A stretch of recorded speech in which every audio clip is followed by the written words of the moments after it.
We're back. New episode. I believe we're on 28 now. We're not really going to beat around the bush with intros today. It's been a rough start to 2025, more so with finances. You know, we've been experimenting with little things here and there. We tried out our new schedule. We have now came to the conclusion weekly TV shows with an event per month is not going to work, as we lost $40,000. So going forward, we did slowly. We went over it last show, but it's last episode, but I've slightly changed it. So probably until medium size, we're not going to touch the shows again, the TV shows, and we'll revisit it then when we hit medium. We might do it, we might not. Who knows at this point? But going forward, the plan, I think last episode I said, is we'll do 3, maybe 4 Kickoff Carnage events per month. Obviously, Kickoff Carnage is what started the promotion. That was our show. And then it went dormant when we introduced TV shows. But I think going forward, what the plan will be is the annual events that we obviously were going to coincide with our weekly shows. I've turned them back on.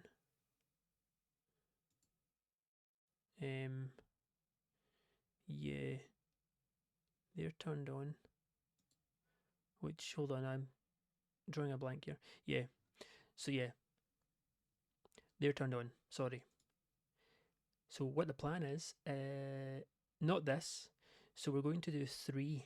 We're going to do 3 Kickoff Carnage shows a month, and then the last show of the month is going to be our annual event, which is essentially where the storylines might end if they're going to.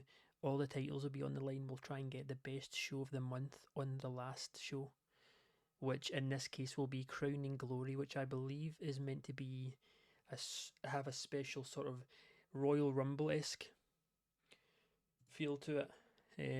Based on my notes here, I actually, all of my events and what the sort of plan is for the event, I actually made all of these.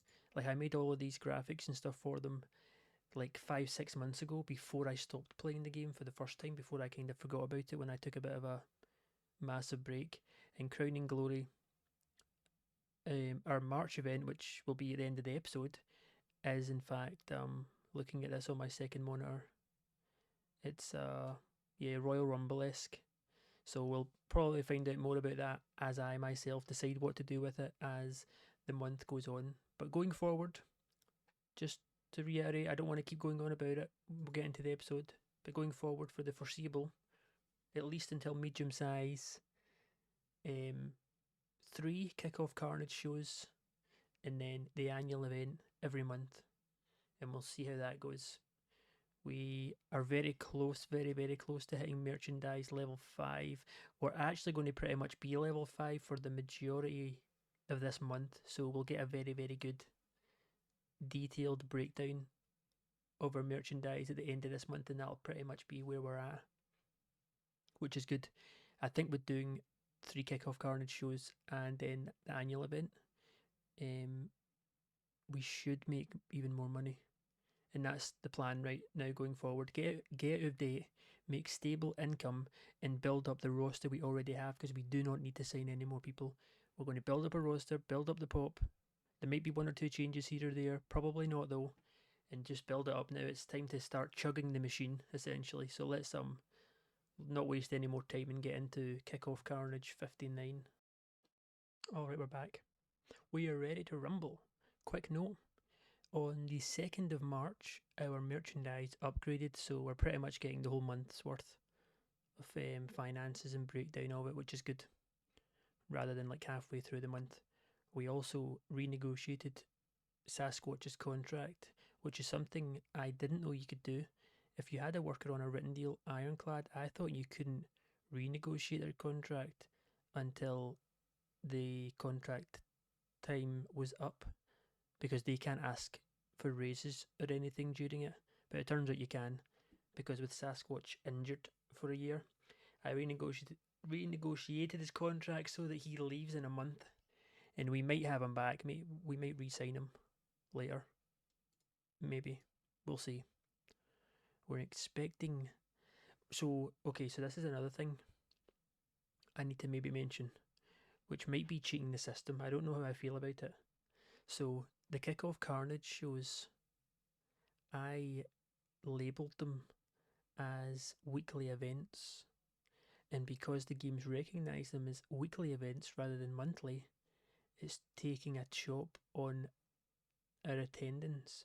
Whereas if I made it monthly and then just changed the date myself, so we ended up having it every week anyway, we would have gotten like the 1,300. Now, technically, it's not a weekly event because we're not doing 4 a month. But the thing is, now, do I going forward keep it the way it is? So we'll our fan average will be around 800 and very, very slowly go up, or do I do it the other way where we'll have a much higher attendance? I don't know. Feels like, is that gamey? Is it cheating, do you think? I mean, I don't really. This way, actually, it kind of works more realistic this way because then it means our last event of the month, like the big one, will get a much higher attendance, and I kind of like that in terms of like realism. So I think we'll actually keep it this way, even though essentially I could squeeze even more money out of the game by manipulating the mechanics, but it feels a little bit like I'm cheating, you know? It's not really, I don't know, it just seems like we're glitching the system a little bit, which I don't think I want to do. You know, I'd rather play it as normal as possible, and if I make mistakes, take the blame for it and just come back from it, and then that way, when we do reach like Titanic size or whatever, I'll feel much better about myself that I didn't cut corners to get here. Well, apart from having to give myself almost $1 million last show because I messed up the TV show, but that was something I didn't know. Well, I should have known, but we didn't know, and I had to fix that. There was no other option. I'm contradicting myself now, but I actually had to fix that one because we wouldn't have been able to play on basically. But I don't know if I'm trying to convince you guys or myself now, so we'll move on here. 800 people expected though, pretty much, which is still good, still really, really good. We'll probably get about 800 people then for the 3 kickoff carnage shows, and then last show of the month we'll get about 1,300 ish. So it should still be solid numbers. Booking team, we actually need some more gimmick ideas because I'm slowly starting to fix the gimmicks that are either adequate or below, and we actually don't have many. Considering we have like 40 people in the roster, there's only about 6, maybe 7, who have adequate or below gimmicks. So it's actually not bad. But I do want the gimmick ideas to use. We have a lot of creative finishes, but they're all 4 people. Angle ideas, I need to use them too, honestly. Right, let's try. We definitely need a creative finish. Big gamble, portable. Come on, don't make me have to use all of this on this. A big gamble again? Come on, bruh. This is not a good start. Right, that's fine. We do need, like, come on, give me, I actually need the gimmick to be good. I can't afford it to be any less than a safe bet or a near certainty because I can't take the risk and it fails and then they get a horrible gimmick because it's not something I can just change in like a month's time. I need to wait forever. Likely to succeed. Oh, I don't know. It seems keep it right now, but I might delete that one. That seems it's on the fence. I feel like my perception of these will never be the same after getting a near certainty character idea failing on me, which I'm still baffled about. Likely to succeed again. God damn it, the game is testing my limits here. Oh god, do we keep it? Oh no. Fine, we'll keep it. I don't think I'll use them if I'm being honest, but we'll keep them for now because yeah, I don't have anything else. But we're not going to use them. Right. Locker room incidents. Architect's having a lot of influence over Brett Kyle, over his behaviour. That's nice, I guess. It would be better if it was Taylor Norton because Taylor Norton is the better out of him and Brett for Young and Wasted. But Taylor, with him being much better, he's also much more of a backstage annoyance. He's like a horn dog, hey, fame hungry, I think he has a wild personality, which isn't necessarily bad, but it's very unpredictable what they'll actually do. And I think they're much more likely to develop addictions, which isn't really good. Architect in Bowden, one of his students, are now travel buddies. Brian Holland came to you backstage with an angle idea.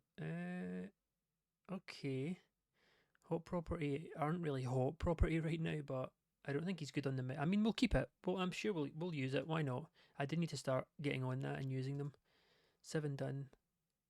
Quibbles passing on tips to his protege, Bowden. Nice. Freddie's passing on tips of psychology to Lachlan, and we're done. Nice. Right, let's get this show on the road here and try and actually book some more of these stored creative ideas that we've got. I think that's maybe a good idea, opening up the show. Yes, we're done. Let's do it. Let's book this bad boy. Alright, we're ready to rumble. It was announced as well before the show that the Crowning Glory event makes its debut at the end of the month, and essentially, with it being a Royal Rumble theme, I'm not sure if this will be what it is going forward indefinitely, but definitely for this year's event, it's going to be a 10-man Royal Rumble, and the winner gets a #1 contender spot for the Great Lakes champion. Now, the reason it's a sort of floating mid-card belt is right now with the company we have a lot of mid-carders that still need a bit of boosting that are very good, so it's an opportunity to sort of propel someone. It's also going to be regarded as an achievement as well, like a title that we hold, an annual competition. So the winners, it probably won't be the main event of the show, but a large portion of Crowning Glory will be revolving around the Royal Rumble match, with the winner getting a straight shot the following month, which will be at Ass Blast, which is our April show. Yeah, they'll get a shot at the belt. At the minute, of course, Tennessee William is the champ, so we'll see how that goes. Going forward, it'll evolve, as the company evolves and gets bigger. A lot of these events will evolve to be bigger and better, and it'll get to the point it'll be like a 30-man Royal Rumble for a shot at the World Heavyweight Championship, maybe, you know what I mean? But for the moment, for now, it's revolving around the Great Lakes champion. Or maybe going forward, we'll do another event in the Crowning Glory event. That segment of it can be showing some love to the mid-carders with a big sort of annual title for them to fight over, which I quite like, to be honest. I quite like that it's not, those big grand scale things are not always revolving around your main event. I didn't realise, never mind, I was going to say I didn't realise someone was out, but it's the Sasquatch. Anyway, we start off strong, backstage with the Blueprint Architects talking to the guys, because tonight it's announced that the Architect will be teaming up with his buddies, the Past Masters, the Tag Champs, to go up against the new #1 contenders after their performances last month, LA Stars, who will be fighting for their shot at the tag team titles at Crowning Glory against Past Masters. And they have essentially someone to fill the shoes.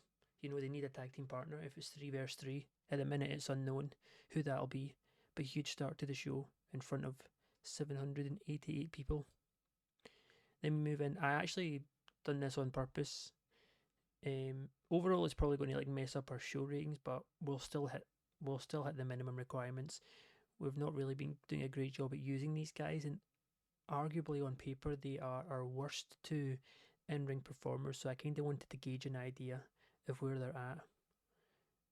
Bowden's still very new to the promotion. He's not been used a whole lot, but it also doesn't really work that they didn't click. They only get a 32, which is actually way lower than our popularity. So this is not a good match. This might be the first segment in terms of a match that has not gotten a higher rating than our popularity. Definitely the first in a really long time. It's not very common. Somehow though, gets the crowd hotter.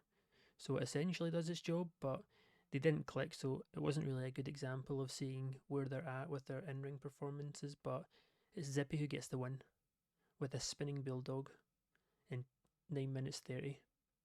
So yeah, 27-30. Let's just quickly move on.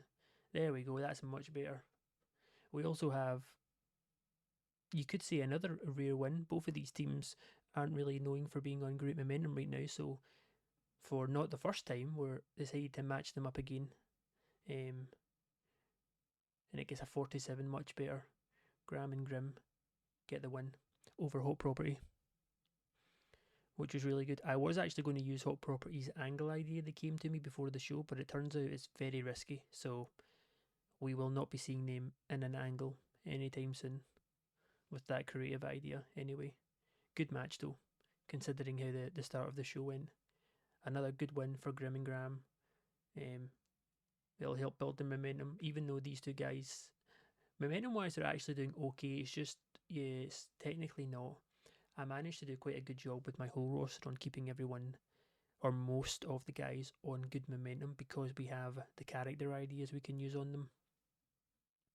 Popularity wise, though, these two tag teams are probably our least popular, but they are both good. They're getting better, which I like. Graham almost hit a 50, so that's good. 47 solid. Then we move into a 57. The team that's maybe not quite on a meteoric rise, but it's definitely close to it. DeMarcus and Gray are back in action, but they get halted a little bit today because they've lost. Cobra and Jules have beaten them when DeMarcus was disqualified while fighting Cobra. So it's went down as, it's a bit of a tainted finish, essentially a cheat to win. To give Cobra and Jules the win. They get the upper hand by using some dirty tactics. Almost identical in-ring performances between both, 53-53. A slight change with Knight, Tyrone Gray, but this is good. Oh, Nate's also getting better at his gimmick, which is huge. Love to see it. Overall, really good.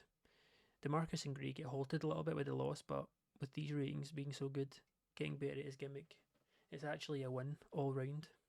I'm trying to keep Cobra fairly strong in terms of pop, because he would be a really good mid-card addition to, well, he's essentially fought for the Great Lakes Championship belt already, but I want to keep him relatively in that sort of contention. I don't want his pop to sort of dwindle away.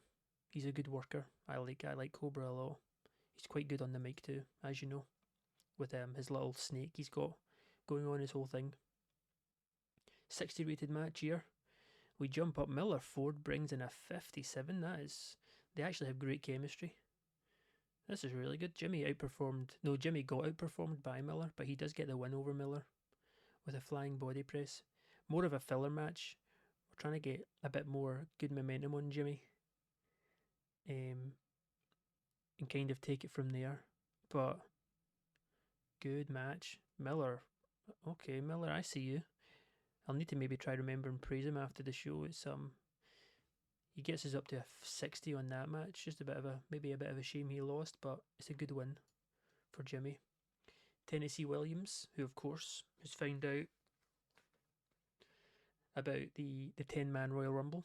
He won't be in it, obviously. The belt isn't on the line, but he's essentially some of those people that will probably be in that match. He's up next in action with and against, because we have a 3 versus 3. He struggled when going off script here, but 53 is still good. But yeah, a nice chunk of our mid-carders, our up-and-coming mid-carders, all in action here. And it's the heels, Marco Hudson and the champ, Tennessee. They beat Ant-Man, Doc, and Kamikaze when Tennessee Williams, the main man himself, gets the final say by pinning Dr. Funk while using the ropes though as leverage, as always. Tennessee, he likes to sing his blues songs, he likes to smash people over the head with his guitar, and he likes to do whatever it takes to win. Pulls in the highest rating, 59. What else we got here? 49 for Marco's really good. He's almost into 50. He's really turned that around. A new gimmick in getting his momentum from chilly sort of into warm, very warm. It's doing him wonders. The Doc hits a 45. Kamikaze now with 45. Hudson on a 46. So they're all creeping up. Ant-Man with a 54. This is good. These are all really potential mid-carders. This is what I'm saying. We just need to keep churning out the wheel week after week. Consistency is key. Really good match. 58. Hudson's also getting better as gimmick, which is huge because I think it was already pretty good, if I'm not mistaken. So this is all good. I love it. Every bit of information here I love. As we then move into another segment here backstage. Hangman and Papa still without Blue Dragon. He's still out. And we essentially have Hangman announcing to Papa that he's in action tonight, teaming up with the number one contenders, LA Star 1 and 2, to go up against the Blueprint. And Papa Swole kind of shakes his head as if like, oh, I can't be bothered with this.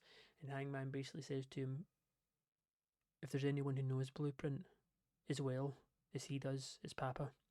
And as much as he's going out there 3v3, he knows that the LA Stars, as much as they're good guys, they play by the rules. The Blueprint definitely won't have forgot what Hangman did to Sasquatch, and as much as Hangman's not scared to fight all three of them on his own, and then Papa Swole kind of laughs, he basically asks Papa Swole to come out to the ring with him for the match and be ringside for the 3v3.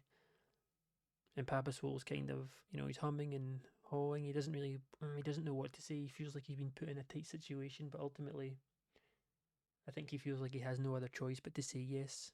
And they sort of, they shake hands, dab it up, kiss on the lips. Well, they probably don't do that last one, but 65 rating. Pretty good stuff here. As we then move in to Logan and Mutant pulling in a 65. Really good stuff. Logan gets the win over Mutant with a belly-to-belly suplex. Yep, both almost hitting the 60s too, which is really good stuff. Mutant's doing a really good job recently. He obviously takes the loss here, but it just shows when he's putting in better performances than Logan. Logan would be higher, but of course his morale is it's a bit stinky still. He's not a happy chappy. Although I think when they have like a big complaint, your workers, I'm pretty sure once the 1 year mark hits, they kind of forget about it. It goes away, which I think that's what happened with Ernest, and that's why he's not unhappy anymore. And I think whatever it is that annoyed Logan, maybe in like 1 or 2 more months it goes away essentially. So he shouldn't be pissed off for too much longer. It does feel like it's never ending. It feels like he's just always been annoyed now since he's been here. But hopefully it goes away soon because he's someone that can pull in mid 70s, high 70 ratings. He's really good, Logan. He does get the win here. Gives us a 65. I don't think we have another segment. I think we're going straight into our main event. Tag champs. Part of the Blueprint with their main man Architect up against Hangman and the LA Stars. 73. Tied for, I believe our best match ever, right? I'm sure 73 is the highest. 72. We actually got 72 with Ernest against Davis, and that was third. And I think maybe we have 1 or 2 on 73. I'm pretty sure. It gets massively boosted though by our storyline and creative finish being a success. But this is huge. Really good ending to the show. And it's the Blueprint who get the win here to defeat Hangman and LA Stars when the Architect submits LA Star after blatantly cheating. Surprise, surprise. Let's have a quick look at the ratings here. In a very, very close match, it's the Blueprint not only get one up on Hangman, but they get one up on their upcoming contenders challenging for their belt. LA Stars, big crowning glory. Wow, almost everyone got a 60, which is actually huge. Only Sandman Winks misses out, just 66 for Architect, 60 for Hangman. Wow, okay. We actually have one of the LA guys. They're changing gimmick because it wasn't rated great. Yeah, rated as adequate. So we're going to change it. I did put creative or a gimmick finish on it, and it was a success. So if he gets anything less then very good. I'm gonna be fucking annoyed. I'm gonna be pissed. Oh, yuck. No. No, no, no, no, no. I mean, very marketable is good and it's a large boost of charisma, but it's still adequate. I don't imagine he had these boosts before and there's no cons, so I guess it's good. I suppose I'll just pick up my toys and go home, whatever. It's fine, I guess. Not really, but I'm just coping with it. Fine. But then as the match ends, um, and the LA Stars are in the ring, and so and it's kind of as the Blueprint's getting out, they've just cheated to win, but as they're starting to squirm out the ring, laughing and whatnot, Hangman jumps in the ring and he grabs hold of Historian right before he gets out. And the LA Stars kind of like perk up and look at him as if like what the hell are you doing? Like, we fight for honesty and what's right. We don't like faces. We don't attack guys after games. He doesn't say that obviously, but that's like the vibe. And Hangman just starts wailing. He just starts going crazy, just like he did to Sasquatch, um, when he lost his tag team titles, and on his return exactly as well what he did to Sasquatch. And he just starts. He's almost like he's losing his mind a little bit, and he starts bang. He's smashing up Historian. He's hitting him with like 3 choke slams in a row. He's on top of him, kicking him, punching him, and then he stops and jumps out the ring and grabs a steel chair. But when he jumps back in the ring and he's about to start using the chair on him, which by the way, Sandman and Architect are kind of just staring too. They don't want to jump in because both of the LA Star guys are still in the ring. And we all know Blueprint don't like an even fight. They don't like to fight even. And they look as shocked as everyone else, even the fans, a little bit. And then as he jumps back in the ring to beat up Historian some more, Papa Swole jumps in the ring and stops him. He doesn't attack him, but as Hangman goes to overhead swing the chair, Papa Swole grabs it off him. And Hangman at first kind of looks pissed, and he's like shouting at him, like, "What are you doing? What are you doing? We have a chance here to get one up on these guys." And Papa Swole is just shouting at him, "What are you doing? What the hell are you doing? It's not worth it. Stop it! Like stop it! Stop it! It's not worth it." And they kind of have a very like awkward, not intense, but it's almost like a face-off, almost where the Hangman's clearly thinking about something as he's looking at Papa Swole, and then he kind of like shrugs it off and just gets out the ring and walks through the crowd. And Papa Swole is looking at the LA Stars. LA Stars are looking at Papa Swole, and everyone's just a bit confused as the Historians laying on the mat. Just he's done. Basically, he's done in. He's not injured or anything, but he's just he's got beaten up by a Hangman.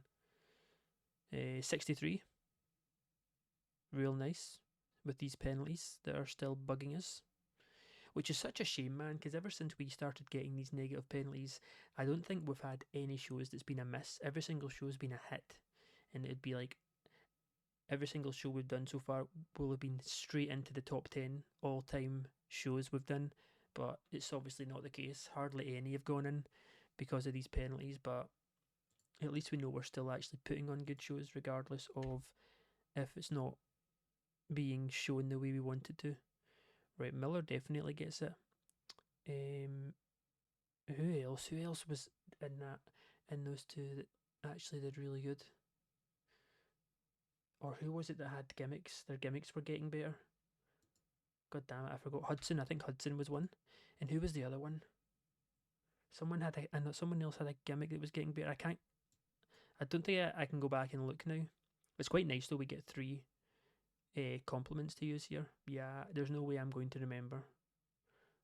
We'll give it to Miller, good performance. Give it to Hudson, getting better at his gimmick. And the third gimmick was, maybe I'll remember if I see the name. No. Part of me feels like it was one of the Hot Property guys, but I don't think it was, if I'm being honest. You know what? We'll give it to Zippy for his rare win. Try give him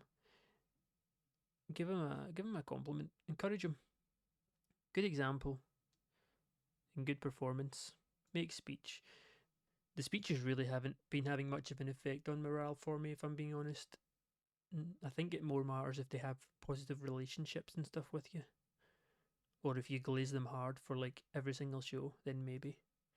We make a little bit of money here, which of course our attendance is down a little bit. Well, I think we'll keep it. We'll just keep it the way it is, so that means the sort of grand finale show at the end of the month with the titles on the line is guaranteed to get way more attendance than these. Then it kind of makes it aesthetically pleasing and make more sense. That's probably the best way. We make a little bit of money, which at the minute I'll take it. Popularity, we rise to 39, being the first show of the month. Okay, we still have like one, three more shows to do, and I am already probably at least like 25, 30 minutes into this episode. So let's try and speed run this a little bit. These next two shows at least to get the ball rolling. I don't want these episodes to be too long, but at the same time, I want to try and squeeze at least like the full month, so it's structured. Try and do the full month in one episode basically. So let's I'm going to quit recording and get to the next one ASAP. Well, before we go into the next episode, actually, I've been doing a little bit of TLC um, between events, trying to stay on top of it. And I realised up until now, I've never asked anyone in the roster to potentially move up in size, which will in turn increase some of their performance skills like star quality. So I went through our whole roster of 40 people, and to my surprise, 20 of them, so half of our roster, have all agreed to try in the next 1 to 3 months put their size up, which I thought was pretty huge. There was quite a lot of good good ones in there too. We had the likes of I won't go through them all, but I started writing some of them down. Hudson, Drake, one of our new guys. Ant-Man as well, one of our newer guys. We got Cobra, Ernest, our champ. Our other champ, Tennessee, also said yes. Who else here? Jimmy Chipolata, Papa Swole was another one. Both of the Tag brothers, Wolfie and Calder Tag. Zippy also said yes, which he already has good performance skills, just like Dr. Funk. So that's only going to add even more to them, amongst some others, but not really anyone else to really sort of mention. Maybe Marco Gonzalez. We're slowly trying to build him up, so that might help him. But yeah, pretty good stuff. It's I'm trying to do a better job of not getting lazy with the man management, because it's only going to start to become more of a serious thing the bigger the company gets. So I don't want to be lazy with it already. In fact, we actually have Kickoff Carnage tonight, so I don't even need to cut it. We're going to jump straight in and just start running over the pre-show, giving the night off no one. A nice.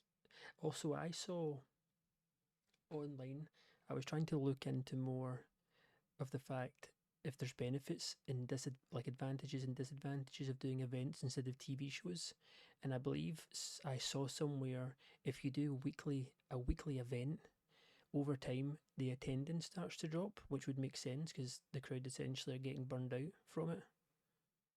So we need to keep an eye on that. I don't imagine it happens very quick. Hopefully not.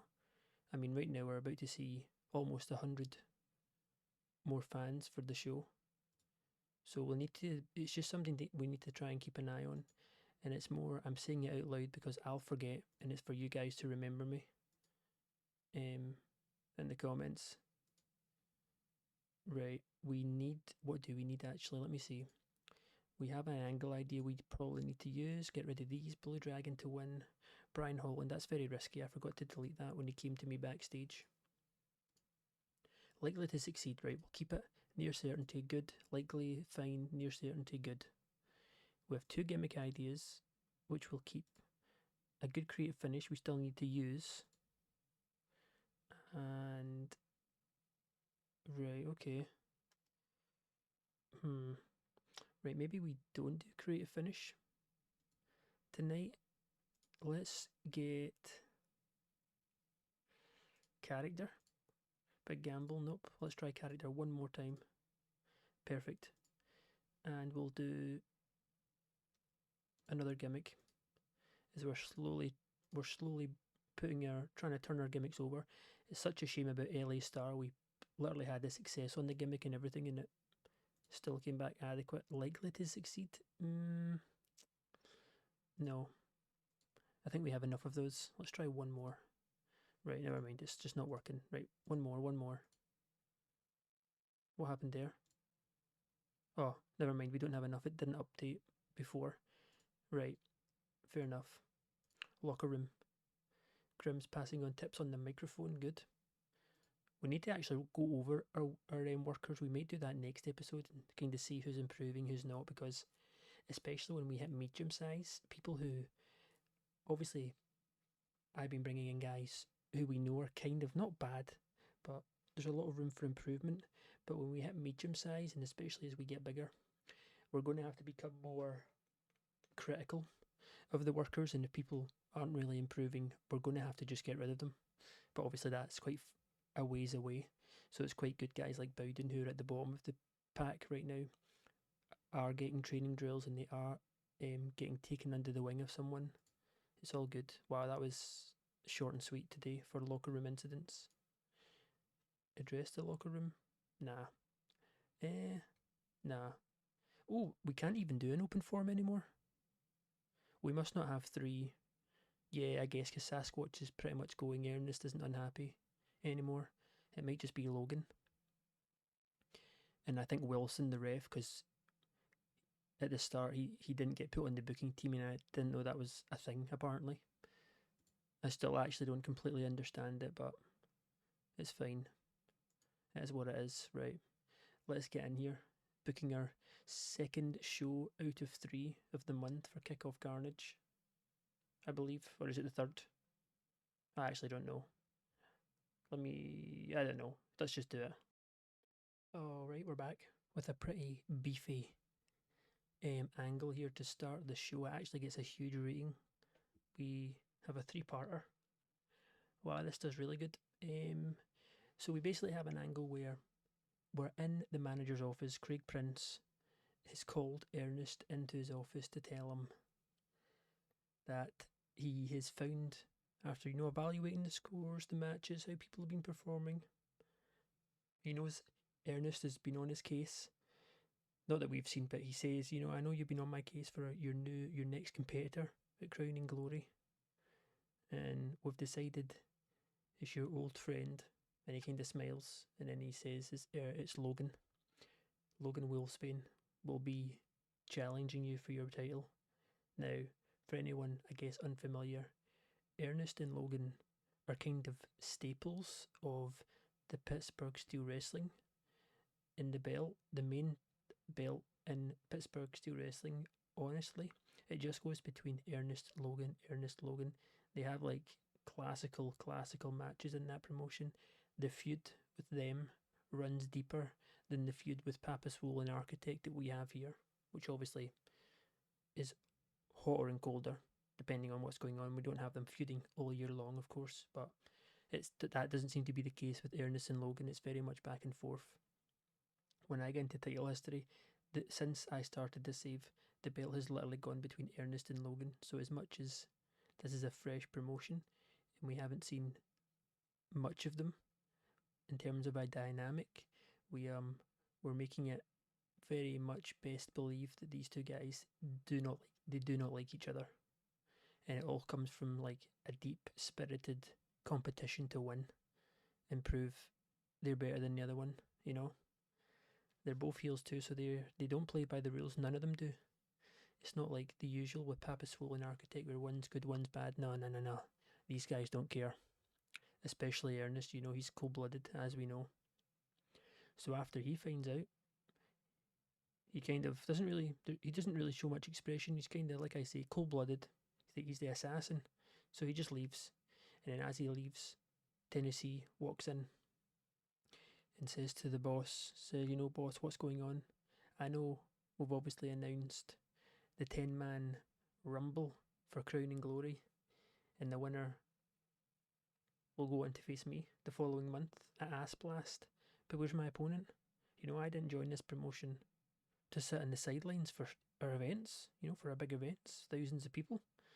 And he says, yeah, I know, we're still working, we're working on it, we're working on it. And then as Tennessee says to him, I need a competitor, I need someone to challenge for my belt. I'm the champion. As he's talking about this, Zippy just walks in the office eating like crisps or something. He's just like eating food, like he just waltzes in, oblivious to the fact there's people in there. And then he just says, "Oh, what's going on, guys? You need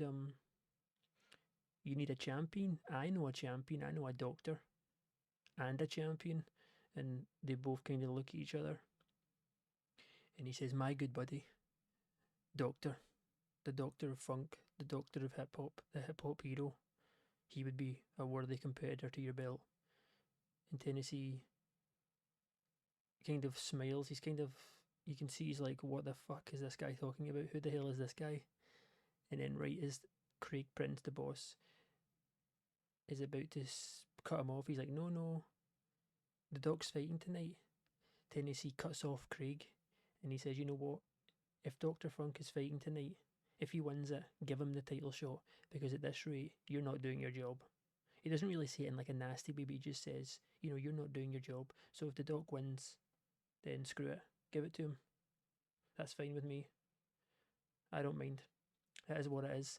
And then walks out the office, and Zippy doesn't even really seem to care. It's almost like he doesn't know what he's done. He's just like, okay, like, all right, bye. Then he just walks out the office, which of course relates to the comedy segment of it. This actually gets huge. Zippy pulled an 80 rating, which is massive. This is huge, this rating. The fact we've done 3 parts with 3 different people, all rated on pretty much different things. 78 is massive. We did obviously have the angle idea, which helped, but this definitely gets the show off to a strong start. And then up next, of course, as spoken about, we have the Doc, who was already scheduled to fight anyway. They don't click, so that made for an awkward bout, which dragged their rating down a little bit, but it got the crowd hotter. Lifted us up, and the Doc wins. Now, the sort of question mark on this is, after the Doc wins, he just treats it as like another match, But the Zippy's in outside the ring at ringside. He's celebrating. He's like not going crazy, but he's celebrating a bit more than usual. But it doesn't seem like the Doc even knows what's going on. But we don't obviously know. But there's no telling. Then they just get out, leave the ring. But big, obviously huge. It's a huge win for the Doc. He's now going to be challenging Tennessee Williams at Crown and Glory. He's just fast tracked himself a match, not just a match on the event, but a match for the title. So we'll see how that one goes over next month, I guess. Another big match here. Hudson and Kamikaze, pretty even on performance, 52 rating. Hudson gets the win over Kamikaze, building up momentum going into Crowning Glory, which he announces, as we know, confirmed wise, he's the first person to announce himself as being in the 10-man Rumble for a shot at becoming the number 1 contender.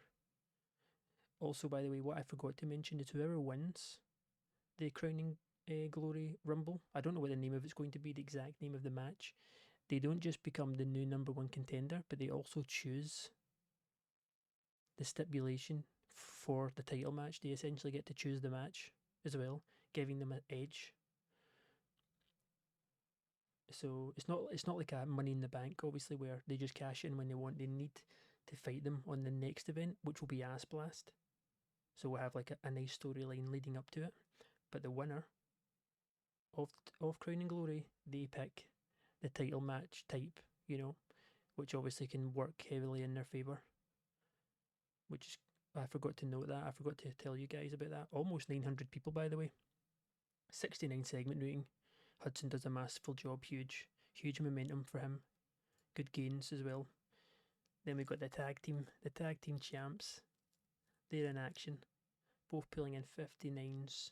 Solid here from Tag, not too shabby from the Tag brothers. But of course, it's Historian gets the pin on Calder, the tag team champs, sort of strutting their stuff, showing why they're on top, warming up, stretching off, essentially getting ready for, of course, their title defences against LA Star at Crowning Glory. But this is good. Good win. Good momentum. We get to see the hot tags in action too. Get them to build up their experience. 58 rating. Really solid. As we then move in to Papa and Hangman backstage. Obviously, last show, we had Hangman after the main event. He essentially started beating up Historian. He was ready to keep it going. It was almost flashbacks to when he snapped and started going crazy on Sasquatch, which was deserved, to be honest. And Papa obviously stopped him last show. And Papa Swole was talking to him backstage, asking him, what's going on? What's the deal with all this? I get you're annoyed, but you can't let your emotions get the better of you. We need to be better and bigger. And the Hangman isn't really saying anything to him. And just as Papa keeps going on and is like pressing him to talk to him, Hangman just says to him, I need to go, my match is about to begin. And then his music hits and he just walks through. He walks through the curtain and leaves. And Papa Swole is looking a little bewildered, you could say.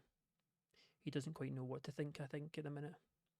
But as mentioned, he is in action next. It's a rather one-sided affair. We haven't seen Josh Jacobs in a while, though, so this is more getting him in action, but keeping Hangman strong while Blue Dragon is injured, quote-unquote injured. 63 as well from Hangman. Hangman's actually really good too. I feel like he's someone that from day one till now, he's getting better. And there's been one or two segments. But I say segments, I mean sections of time where we haven't used him for a really long time.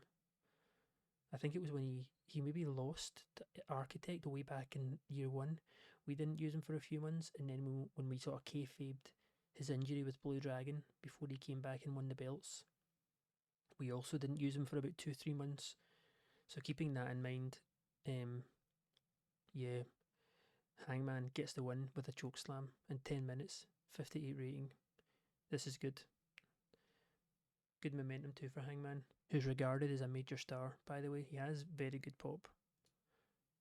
Then we have two of our up-and-coming bright tag team contenders here. This is a really good match. 60. Tyrone is lagging behind a little bit. Taylor Norton, who's usually the star man for Young and Wasted, he seemed off his game, which doesn't help. But these ratings are pretty good, pretty much where I expected them to be. And it's Young and Wasted to get the win when Nate DeMarcus was disqualified while fighting Brett, so it's a cheap win, essentially, for Young and Wasted. But they get the win nonetheless. Both of these teams have been doing really good since joining. I'm quite impressed with how it's going. Well, I actually said young up-and-comers, I meant in terms of at the promotion, because DeMarcus and Gray are not young. I think they're in their early 30s. Well, they are young, but they're not as young as Young and Wasted. Those guys are in their mid-20s. I'm really glad I bit the bullet, essentially, and I just brought them in after the tag team tournament, because I do like them, to be honest. There's just something about them. I feel like they're the type of team that's just going to keep getting better and better. Which, to be fair, most of our tag team division right now is looking pretty healthy in terms of improvements. Then we have a bit of a filler match, which turns out amazing, as expected. I won't lie, as much as we haven't gave him a solid run this year, I would honestly say so far this year, if the year had to sorry, if the year had to stop right now and we had to give out Wrestler of the Year, all my money, I'm pushing all my chips on Davis Wayne Newton at the minute. He's crushing it. Every match he's in, every angle he's in, he's doing good stuff. And the momentum train continues here, beating Ant-Man, who's also since joining the promotion, out of everyone probably who joined when we did the little 5 or 6 man raid from Canada. Ant-Man is definitely shining through. Pulls us into a good match here. 70 rating. More of a filler match. No real story or anything. Just getting these guys in action, getting them on the show, helping the rating. And I couldn't have asked, honestly, for it to go any better. I hope our main event's as good as this. Which, of course, Logan... I forgot to say it in that first segment after... Did I say it? I can't remember. With Ernest finding out Logan is his opponent at Crown and Glory, Craig Prince, the boss, also tells him, but you're going to have to play nice with him because I know you don't like him, obviously, with their history at the other promotion. But tonight, he's going to have to play nice because they're teaming up. They're teaming up in tag action for the main event tonight, which I think should be next. Yes, and it actually does better than the Davis match too. Creative finish was a success, which helps a lot. With their storyline on this as well. Let me have a look here. So with Ernest no longer unhappy, he's starting to pull in the mid-60s, which is nice. Mutant gets a 64. Wow, that's really good. Jimmy lagging behind a little bit, 54, 57, huge. Good match. And it's Logan who gets the final pin on Mutant with a belly-to-belly. 73 rating. So the champ and his next number one contender get the win in the main event. And then we end the show with the first time pretty much since it being announced that they're going up against each other. And probably the first of many, many battles in PWW. They have a face-off after the match with Ernest with his belt, holding up. This is essentially a very, very, very familiar phase and a familiar look that America, the independent scene in America's seen a lot. But it's one of those things you're never going to get bored because they're both just so good. But it's very new for us in our promotion. Gets the job done though. Both performing, improvising well. Angle ID was a success. We end up with a 64, which again, without these penalties, this would have been another smash hit show, to be honest. But good stuff, to be honest. We now finally have all 3 title matches locked in for Crown and Glory 2. And the first of 10 person being announced. The first of 10 people, I should say, sorry, to be announced in the Rumble, which won't be the case with everyone. There'll probably obviously be some surprise guys that maybe we've seen before, returns, who knows, you'll have to wait and see. Right. I'm giving this to Zippy. He crushed it on that segment. Also, who else crushed it that could...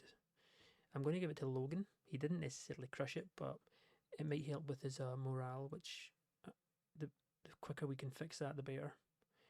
It's a shame he's going into this title match with low morale. It's something I did really think about, but what can you do? Mutant, actually, he did really good.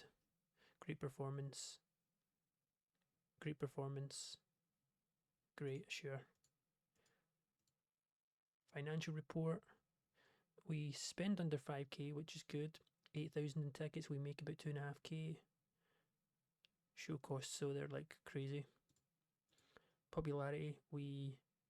Wait a minute, we rise in size, which is the second show of the month. Have we just gone up 2 pop in 2 shows? Or am I tripping? We need to go look at this. Hold on, everyone, hold on. I hope there's no spoilers here on the main. In fact, hold on, I'm going to pause it and see, so there's nothing spoiled. Okay, yeah, I was right. It's not, I think, obviously it's rare to go up 2 points in 1 month. It has happened before quite a few times, probably a good handful, but I've never ever gone up 2 pop from 2 shows in a row, pretty much. Well, not actually, is it? Yeah, it is. This is the second show. Yeah. Wow. Surely we're maxed out at that though. There's no way we can go up more than 2 pop, because obviously I know you're capped. Maybe we must have been like 38.9 or something. So we went up on the first show, and it's just been enough to take us over. But I'll be very surprised if we go up any more pop in the Great Lakes this episode. But I mean, that's good though. 2 pop points. I think we went up to last month as well. Did we? No, the month before, January to February, we did. I'll take it. You know what? At this rate, we're going to hit medium size much quicker than anticipated. So that's all good for me. I'll take it. All right, it's showtime. Starting off really well here on Kickoff Carnage. 61 in front of 900 people, so slightly more than last, which is nice. Of course, I remember we got to try and keep an eye on the benefits or the cons, I should more say. We're focusing more on the cons of running quite a few events in 1 month. I want to keep an eye on that and make sure there isn't like a burnout. I'm also just going straight into the show today. There's no pre-show for the minute because I don't want to potentially spoil some upcoming debuts for our Crowning Glory. Maybe some familiar faces, maybe not. But we start the show well. It's backstage. Papa Swole and Hangman with the big question mark over Hangman. He seems to be very enthralled or whatever by the Architect at the minute. Much like Papa Swole was when he was feuding hard with Architect, but he kind of seems to put it past him, and he's kind of trying to reason backstage with Hangman. But again, Hangman doesn't really he's not really giving away much. But he's saying to Hangman, I'm in action tonight up against Miller. Why don't you come down to the ring with me? Try and try and move past it. I know you're feeling a little bit lost right now. Of course, he lost the tag team titles, but didn't have a chance really to pursue any type of rematch because Blue Dragon got injured by Architect. But I think Hangman on one side is almost a little bit confused by Papa because Papa apparently has their back, but at the minute he's trying to convince Hangman to retreat rather than pursue. But very good start to the show. Both came across well. Really nice stuff here, 72. I also realised before booking Papa Swole in a match tonight, I've been using him like a lot, but he didn't his last match was I think it was a 3 vs 3 with Dragon and Hangman, which was like over a month ago, which honestly made my stomach start doing backflips. The fact the guy who's the most over in my promotion, I've not been using him pretty much. I need to stop doing that. It's like a weird bad habit. Because I'm not like a pro at the game. I have more experience playing the World of Mixed Martial Arts game, which obviously you book 1v1 all the time and you're trying to build guys up in different ways. And I think I almost unintentionally bring that booking philosophy over to TEW, and I need to stop. I am trying to sort of consciously remember and not do it.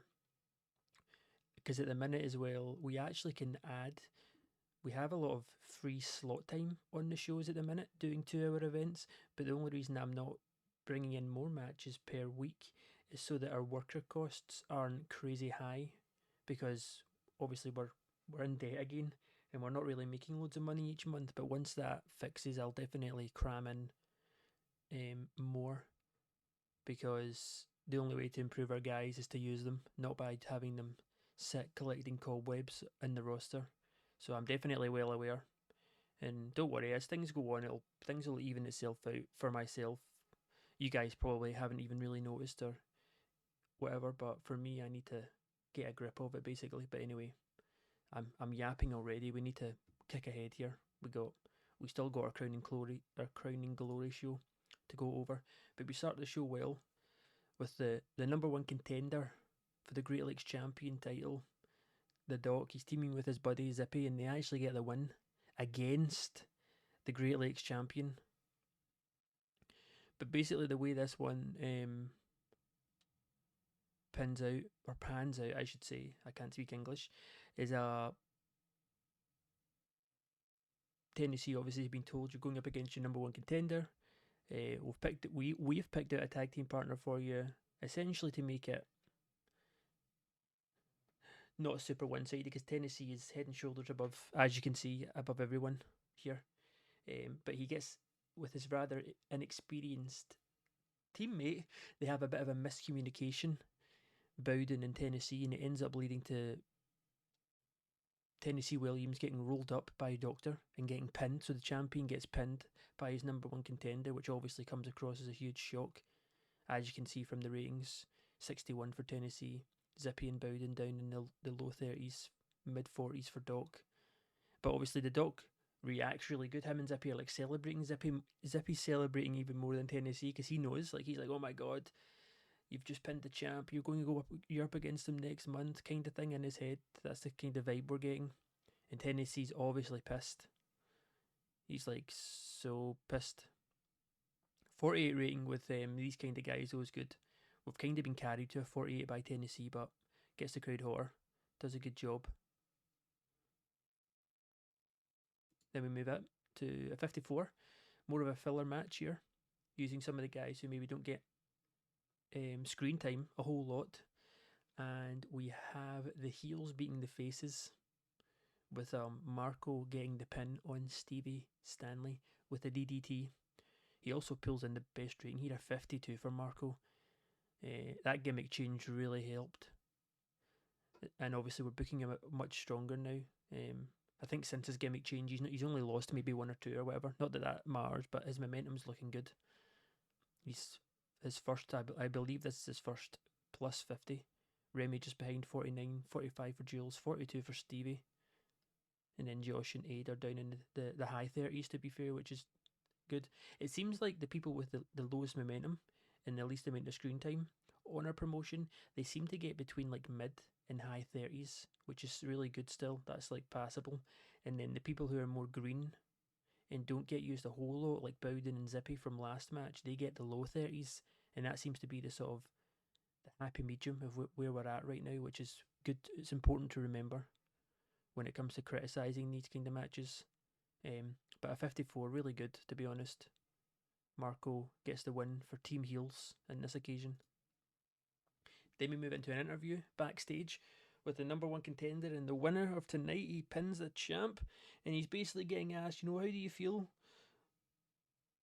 pinning the champ? And he's like, oh my god, yep. He's basically getting congratulated, but he's more getting congratulated on the fact he has a title shot. But it seems very obvious that the Doc still doesn't know what's going on. He just thinks he's like had another good match. He's back-to-back wins. He won last week. He's won this week. He's pumped. Well, Zippy's jumping up and down behind him like his little what's the word? What's the word for someone who's like a hype man? Yeah, he's kind of like his hype man. But really good rating, as expected from the Doc. And if as much as we're booking him in like a kind of joking way, as if he's not been taken serious, don't get it twisted at all. The Doc is only 25 years old with amazing psychology already, and his performance stats are wild. He's like someone, honestly, he's one of the very few people I could guarantee would stay in the promotion, or I would try and keep him for the whole time we play this game. And I think he would be able to hold his own, especially as his in-ring performances get better. But he always hits with his segments, and again today he does, getting interviewed about his match tonight, but the interviewer doesn't really mention the fact that he's got a title shot. It's more just on tonight, because everyone I guess just assumes. But there's a weird like vibe going on. The Dog seems a bit. He seems surprised. He's getting all this praise. What the hell's going on? With his little hype man, his sidekick Zippy by his side. Then we get a 57. Another bit of a filler match, keeping momentum high on Ant-Man. He gets the win over Kamikaze with an antidote. Not too much more to mention. Ant-Man hits a 57 though, which is huge. He's almost pushing into 60 already. Not that I'm surprised. I say that like I'm surprised, but I know Ant-Man well, especially from TEW 2020, and he is good. He is a really good worker. I used to actually have him and Cobra, who I also have. They used to feud a lot in my promotion. That was like a thing for a while in the mid card. But anyway, I'm digressing here. Then we actually have an Ant-Man segment afterwards, where after his impressive win, keeping momentum going, he announces himself, much like Hudson Drake last week, that he is also entering the crowning. I can't say the crowning glory fast. I've just realised I keep mucking it up with this disgusting accent I have. But yes, Ant-Man is in the Rumble next week at Crowning Glory. I believe we only have Ant-Man and Hudson as officially entered, which is not really it's not like we're lagging behind. They'll be the only two at the minute you guys will know about before the match actually starts. But 66 segment rating's actually pretty solid too. As his popularity rises, that'll probably go higher. He's a good talker. Then we got Papa Swole pulling in a 62. Slightly lower rating than maybe average for Papa. Maybe it could have something to do with the fact we haven't used him. He gets penalised for inconsistency. Miller gives in a 53 to Papa's 61. Good match though. Papa Swole gets the win, but very noticeably after the set, after the backstage sort of back and forth with Hangman. Hangman is not here. He didn't come down to the ring with Papa, but a 62 match. Win for Big Papa Swole. Moving into a huge match. We haven't actually seen Minnesota Awesome in a bit, and they come back with a bang. My God, this is. I had a feeling this should have been on the main event instead of the co-main, but it wouldn't have made sense in terms of like the disposition of the roster. We did use creative finish on this as well, though I believe LA Star 1 had a creative finish to use, so we made use of it. So the LA Stars keep the momentum going strong, to be honest, on their quest here before their fight against Past Masters next week for the tag team titles. Huge win against easily the best two tag teams we have and some of the best guys on the roster, period. LA Star 2 almost hit a 72, 62, 60, like, yeah, these are huge. I feel like that's the sort of best performances we can expect. If anyone hits over a 70, that's like a worldy performance. Anyone over a 60 is like solid, and all four of them got over it.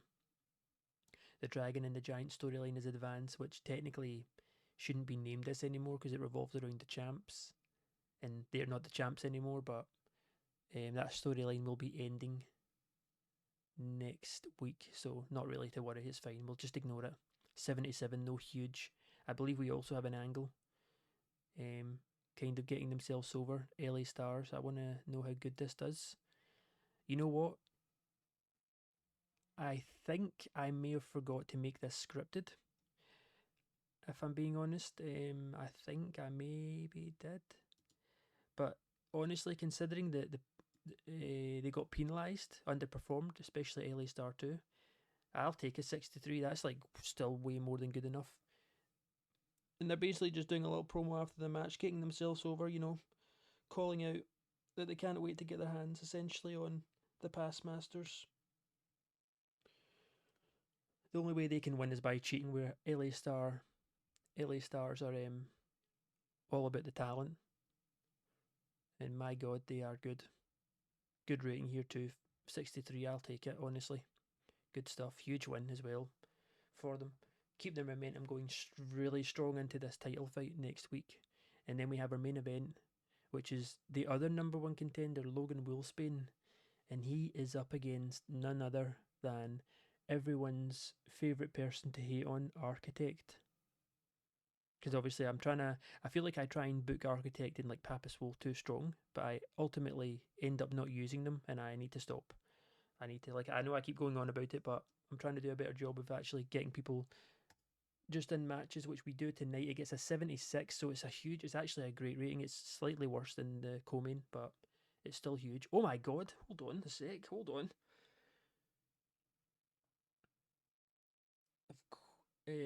Okay, so the reason I made the Architect also kind of in this match is because of we know he has good chemistry against Logan, but our creative finish was a success, and it's Logan Wolfsbane defeats Architect by pinfall with a belly-to-belly suplex. But during the match, and pretty much, it was at the latter end. I don't know why it says during. It should have been at the end. Hangman comes down because obviously there's no past masters there with Architect tonight. They aren't here tonight for storyline purposes. But Hangman comes out and he essentially gets the tide on Logan Wolfsbane's favour by getting those last few blows where the ref isn't looking into Architect, hitting him with maybe like a choke slam, jumps out the ring, and as he jumps out the ring, it's when Logan takes the opportunity to scurry in with a pin. Now this is on. I think this could honestly be the best rating Architect's ever brought, and it could be the worst I've ever seen Logan do. Which he must be getting penalised so heavy on his morale. It's like becoming an issue. He's penalised for physical condition. That's not good. Why is that happened? I think that's different. I'm thinking of physical condition of like they're starting their decline as a wrestler, but I don't think it is.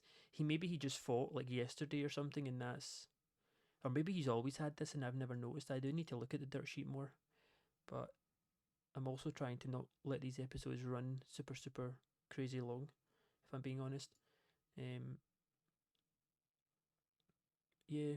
So Architect heavy carried this match, which is kind of worrying me because I'm starting to get a bad feeling at Ernest and Logan as much as I love them both. In terms of our overall rating,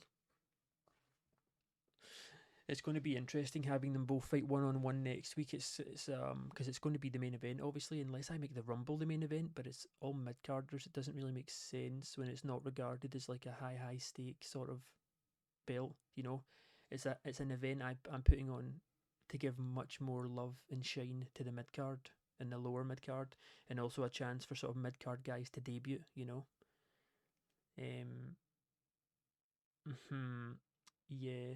There's some cause for concerns here. Huge match though, huge show. Architect, as always, he just keeps getting better and better. He takes the loss tonight after interference from Hangman, but we definitely have some question marks. Sadly, only a 66. Without this, we honestly would have got like mid 70s, but there's nothing we can do. Obviously, it is what it is. Locker room architect. It's got to be architect, right? Where is he? Yep, architect. And we'll also give it to. You know what? We'll give it to both LA Stars. They did so good. I mean, lots of people did really good, but with their title match coming up, great performance from all of them. Financial report. Yeah, so as you can see with me talking about, I can potentially book more workers per show, but just at the minute, I'm cutting down by probably 2 or 3 matches, honestly, just so our workers' costs aren't absolutely diabolical. 8,000 in tickets though, made 4,000, which is huge. I wonder how much attendance we're going to get on our Crowning Glory. It should go up by at least maybe 300 if we're lucky. We'll get the same attendance as last month, which was about 1,200, maybe 1,300, hopefully. Um, I think we actually already went up 2, didn't we, this month, if I remember? The reason I'm forgetting is because it was yesterday I stopped playing, so there's been a bit of a cut from this show to the last. But okay, we got some yellow going on, but we're done here, which means I'm going to cut, and I will see you guys for the last show of the episode. Our actual event, quote unquote actual event, Crowning Glory, all the belts on the line, in a 10-man rumble match for the winner getting the chance at becoming our next #1 contender for the Great Lakes champion, and they also get to pick the stipulation for that match. It's time, ladies and gents. We're finally here. Crowning Glory 2025. Our, our March event, we got all the titles on the line and 10-man Royal Rumble. But we start off pretty strong here with a backstage interview for Ernest, who of course is main eventing, defending his heavyweight championship title tonight against his long-term rival Logan Wilspain, in front of a sold-out stellar 1,500 people, by the way, biggest attendance yet by I think maybe about 200 or 300, which is a huge jump up. But yeah, he's essentially just getting himself over, as you'd expect from Ernest, talking smack, doing his thing. Then we move into our only match tonight, which is essentially a filler match. Everything else is the titles. Very good rating, very good start to the show, gets the crowd hotter. And it's Mutant, who seems to be making rare appearances these days. He beats Jimmy with a Tina Turner. And we also use his creative finish that he came to his backstage with, which actually worked out, was a success. 61.56, but a 65 segment rating, huge. Not too much to mention here. Good win for Mutant. Good match. Then we have the Doc, and he's backstage with Zippy. and they're essentially oh, they didn't do great here, 55, but they're essentially backstage, and the Doc's like sitting in like his boxers, like sitting up on the couch, and Zippy comes in and he's like, "Where are you? We've been looking everywhere for you. You're about to go out. Like you're up next." And the Doc's like, "What?" He's like watching the show. He's like sitting down on the couch watching the show on the TV, and he's like, "What do you mean?" And he's like, "I thought Mutant and Jimmy was just fighting. Was that like, so what's going on?" He's like, "Yeah, your title match." And he's like, "What? I'm next in line for a title shot." And then that's when he says, "I didn't see the champ fighting. That was Mutant and Jimmy." And Zippy's like, "What?" He's like, "What are you talking about? You're fighting Tennessee next for the belt. Come on, what like?" And then the Doc's obviously like, "What the fuck are you talking about?" And Zippy's like, "I got you the title shot. Don't you remember?" And he's like, "Bitch, what do you mean? Don't I remember? You never fucking told me." And then Zippy's kind of like, "Oh, like, well, surprise, I guess." So then the Doc like pushes him out the way, and they both start running down the corridor, while the Doc's got like his gear in his hand. He's not even wearing it. He's like got his like shorts and his boots in his hands, and he's like running, grabbing Zippy, and they're both like sprinting down the hallway towards the ring, or towards the gorilla, I guess. Um, Rating wise, it doesn't do well, but in my head, thinking about it, it does very well. It's very funny to imagine. So the Doc now finally knows right before he's about to go out to fight. He's got a Great Lakes champion title shot in front of 15,000 people. You know what? I'll take it. 62 rating, title match. Tennessee Williams beats Doctor. Unfortunately, wah wah wah. The fun's over by pinfall with a Devil's Crossroad. But the way I see it ending essentially is during the match, which is more so at the end of the match, Zippy unintentionally distracts Williams, but he distracts him trying to check on Doctor to the point where Tennessee gets so distracted that the Doc then gets up and hits his finisher on Tennessee. And it obviously creates a huge pop from the crowd because they've both been fighting now for like 14, 15 minutes. They're tired. And the Doc drags himself onto Tennessee to pin him. And it's like 2.9 seconds, and Williams just kicks out. It's like so close. The Doc almost beats him. Not necessarily through hard work and being the better competitor. He beats him through like almost stupid luck. He almost gets the win by an unintentional distraction from his buddy Zippy. But good rating. Our champion, rightly so, carries us to a 62, considering we had no creative finish on this one either. I was really struggling for creative finishes on this card because there's so much title fights. I kind of wanted all of them, like every match, to have a creative finish if possible, but this might be the only one that doesn't, so I'm hoping none of them fail. But a 62 is solid, as I believe we go straight in. It's just title match after title match. The tag team titles. Oh my god! That is definitely 100%, no questions asked, our greatest match yet. And who would have thought it would have been no one who's regarded as a major star? What the hell is going on? This has got to be the best match of the night. There's no way anything else is beating this, which is wild. It just shows, I keep saying it, our tag team division is so strong. Superb wrestling, decent reaction from the crowd. The past masters, the champions defend the title in a ladder match when the historian retrieved the item after LA Star 1 had been taken out by the architect. So essentially the way this one goes, similar to the last title fight, we're seconds away from a new champion. And LA Star is climbing up uncontested, climbing up the ladder, and it's the architect who comes out and stops him. Obviously we know Architect, he loves the idea of having power, especially titles, power through titles in his stable or in his faction, you want to say. He's not going to let that slide. If he can, he's going to do anything he can to stop it, and he does, and it works out. And the past masters make defense number 1. They've really been put through their paces here, the past masters. Essentially, then though, yeah, this is defense number 1. Although, why am I thinking they already defended against the Minnesota Awesome? Maybe not. Maybe I'm tripping. Just ignore me. But yeah, defense number 1 against very, very, very hard opponents to beat. Both get a 71-2. That's huge. The LA Stars are crazy. These guys are wild. It's like inevitable they're going to win the belts, to be honest.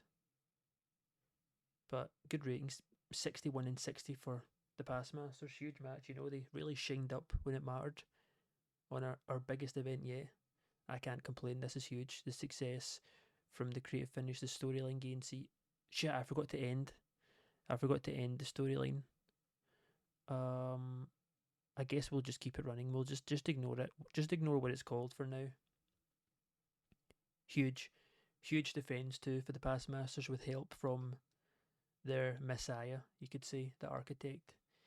But next up is the match I've been waiting for. It's the 10-man Royal Rumble to crown our first ever Great Lakes Rumble champion. That's the name it's called right now. It is considered an annual event, an annual achievement to win this, so it goes on our titles.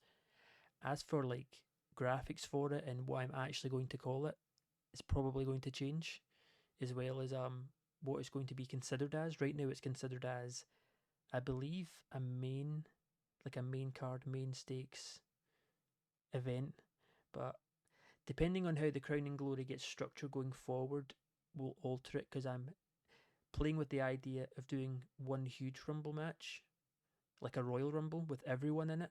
But then I'm also toying with the idea of doing a main event 10-man Rumble and a mid-card 10-man Rumble for both belts, which also is kind of cool, because I don't necessarily, as much as we're like kind of copying the idea from the Royal Rumble, I don't want to do it like literally piece by piece, like, because that's just, I want to do my own thing.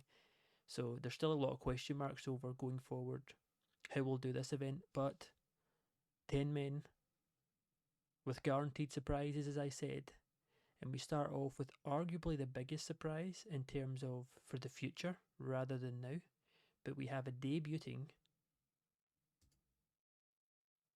Tommy Cornell Jr. His music hits, and he's the first man to come down and enter into the Rumble. He makes his debut. Not just his debut with PWW, he makes his wrestling debut at 18 years old. Now, the angle I knew was going to stink, but in terms of showing you guys, I wanted to do it. Now, I don't want to blab on this too much. While looking for surprise entrance into the Rumble, I randomly stumbled across him. He had just entered the game world. He had just been signed by SMP over in the UK. And if you don't know, then I don't know what's going on. If you're familiar with the Seaverse, it's essentially, the Seaverse is the Cornell verse, which is named after a wrestler called Tommy Cornell, who's regarded as like the greatest wrestler ever. And this is his son, Tommy Cornell Jr., who's just entered the game world, 18 years old. His stats, by the way, I'll need to show you after this event. His stats are absolutely disgusting for 18 years old. So we picked him up on an ironclad written deal for 2 years. Going forward, he'll probably be problematic, and I'll tell you why after. But as for initial debut, the son of a legend, obviously. He is the son of a legend. Great rating, which is huge for us. Gives a large penalty to psychology during matches. That's not huge, though. That is not good. That is very bad. Bad. But he's only 18, so we need to be sure not to push him too hard, because he's like he's not green. He isn't green. In the sense of experience and respect, he's very green, but his in-ring stats are not green at all. My God, he's not bad. We'll get to that later. But he is the first man to enter the Rumble. Amongst, we obviously know Hudson's in there. We know Ant-Man's going to be in there. But the match itself, the first time actually I think I've ever done like a Rumble match, I was actually very disappointed that we didn't get more options to alter the notes. I thought it would let me pick who enters the Rumble first, who gets the most eliminations, like all of that, but it didn't. It lets you pick in what order they get eliminated, but that kind of blows. I didn't want to do that. I did for some, but we're about to see next. Here we go. This shouldn't get a good rating, but I don't know. I'm holding out hope. Okay. 60 isn't horrible, you know. There's a lot to digest here. Creative finish was a success. 60 rating. And in a decent match, it's Ant-Man who wins the Battle Royale in 48 minutes. The order, oh my God, it's giving me the whole order of elimination. Yeah, we're not going to do that. But essentially, I made it so the final three was Tommy Cornell, who entered first, by the way. So huge props. His first ever match. He's like killing it. A debuting Giant Brody, who is much more known over in Japan. The guy is huge. I am actually really annoyed I didn't notice him earlier in the game because I probably would have brought him in. He's like 6'11", same as Sasquatch. He is massive. And Ant-Man, they're the final three. And essentially, Giant Brody eliminates Tommy. And then Ant-Man, of course, known for his absolute mammoth strength, he picks up Brody. He towers over him, and Ant-Man almost pretty much with ease picks him up, and he chucks him out the ring, creating a huge pop. All of our ratings, by the way, got great. We also saw Max Mayhem return. We're obviously familiar with Max. We let him go. He was here. He's an OG. He makes a fun return, but we probably won't see him again. And we also had Ozzy Goldstein, who I'm a big fan of, just like I'm a big fan of Ant-Man, who we brought in. I'm very familiar with Ozzy. He's a bit older now. Not sure how much of him we'll see, but look at this. Everyone gets a great rating. Giant gimmick for Giant Brody, and Ozzy Goldstein with his pretty boy Ozzy gimmick, and obviously Tommy Cornell, the son of a legend, also gets a great rating, so this is huge. Brody does not like losing to comedy bouts, gets a bonus when made to look dominant. He's also a squash master, so that's even better. Max Mayhem, poor Max. Look at him, like he's so cute. But yep, okay, we don't really care. Ozzy gives a small boost to charisma. Nice. So yeah, huge. Not only huge debuts, sorry, but really good gimmicks and stuff too. These guys will, I think, be able to do some good stuff. Not that we don't need, we definitely don't need these guys. The roster, like I keep saying, it's already getting too big. But I mean, when I saw them, I just had to.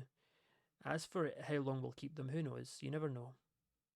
Nothing's set in stone, but good match. Ant-Man wins the first ever Crowning Glory Rumble match. I don't know if we'll call it that, the Rumble. I don't like. I want to maybe change the name, but that's what it is for now. I don't know if we're moving straight into the main event. I think we actually have Ant-Man celebrating his win here. Um, Not too much to mention here. Not Wasn't really expecting a huge rating, but this is huge. We're essentially giving Ant-Man a huge push, which now, of course, he will be fighting at Ass Blast against Tennessee William for the belt. And we'll see how that goes. And he also gets to pick the match, which we'll probably find out on the next show next week, on the next episode. But here we go. Now, we have a lot of things going on with Logan in terms of his morale. He seems to be giving us pretty poor ratings, whereas Ernest has now got on good terms with us, and his ratings are slowly rising. Now, it's definitely not going to be 79, the tag team title match, but I'm really hoping it doesn't absolutely flop. We have a bit of a risky creative finish on it too, but hopefully, what will be the first of many back and forth clashes with Logan and Ernest, the first one for the World Heavyweight Championship title, main eventing in front of 1,500 people, gets a 66. Okay. And about that had superb wrestling, great heat. Ernest Youngman beats Logan by pinfall with the hit, making defense number 2. Luckily, the creative finish was a success, which, by the way, we used 4, I believe, this show, and everyone was a success, so that's huge. We get a 66 to end the show. I mean, 66 is good, don't get me wrong, but I think just knowing who we have in this match, and I know they can do way better. 64 for Ernest, 62 for Logan. Okay, it's fine. It's fine, don't worry. Our overall show rating is going to get penalised anyway because of production, so we only pull in a 60. That I can't believe we got a 79 for that tag match, by the way. That is absolutely insane. But there we have it. I feel like, I don't know for sure, but I feel like this episode is dragged on a bit with these shows. I'm doing way too much yapping and not enough simming through the matches, especially during the shows. So we're actually going to call the episode here. We'll give it to Tommy. Will we? Nah, we won't. We won't. We'll give it to. Hmm. Also, it's worth noting all the champions managed to defend their belts today. Ant-Man, we'll give it to him. We'll give it to. I kind of want to give it to LA Star, but they just got it, I think, didn't they? Yeah, we just praised them last time.